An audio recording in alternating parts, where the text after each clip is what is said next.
Well, hello everyone and welcome to yet another Discussions with Dolf, and many of you will recognize the scenery behind me. This is in fact Machu Picchu. It's been a dream of mine to come here. I would highly recommend any of you who haven't seen it yet to come, and if you have, you should probably come and see it again. This is one of the most astounding things I've seen.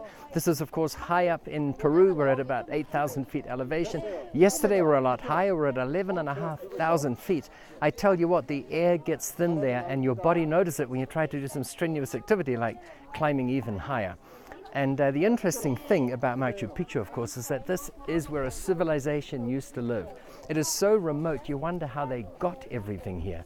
And then the houses they built, you can see them there, the roofs are all gone because the roofs were made of thatch, and they don't really last more than half a dozen years or so, then they get replaced in the normal course of events. So this was inhabited by the Incas, of course. They started, they believe, around 1450. And then some 80 years later, it was abandoned. And there are many theories as to why it was abandoned, but one of them, of course, is that the Spanish came along. They had diseases that they inadvertently brought along, unwittingly, if you like, but they also were plundering everything to get the gold and the silver, mainly gold. And so there was a fear of being plundered by this conquering force, and they think that's probably why people left at the time.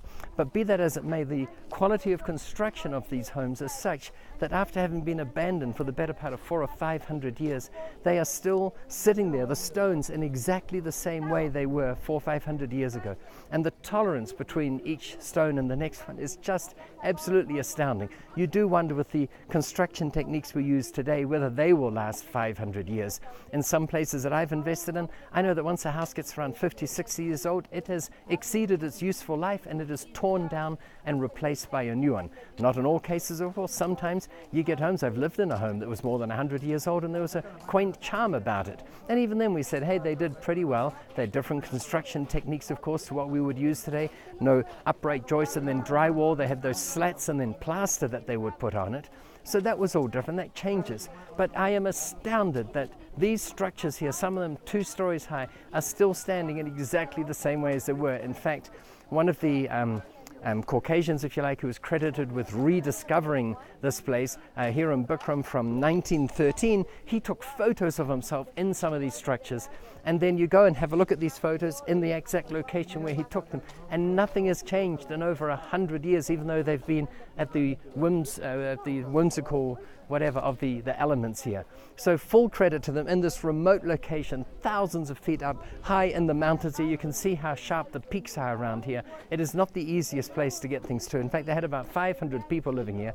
They built terraces, as you can see, some of them to grow food, some of them to stop erosion, but there was not enough terrace area to supply all the food needed by the 500 people. So they, in fact, at trails, there's one over behind the camera, if you like, where they used to have llamas come along. Llamas could carry up to 20 kilograms each, and they would bring in food that they couldn't grow themselves. So it was a very intricate setup here. This was only for, how would you call it, people with exceptional talents that they would allow to live here. It was for the nobility, if you like. It was people that had reached the higher echelons of Inca society, and then they kept them here in this seemingly remote place. Anyway, wherever you go, you can always relate it to investing. Not that you can invest here, but it just goes to show that there are properties that stand the test of time using construction techniques that today we would say are totally outmoded.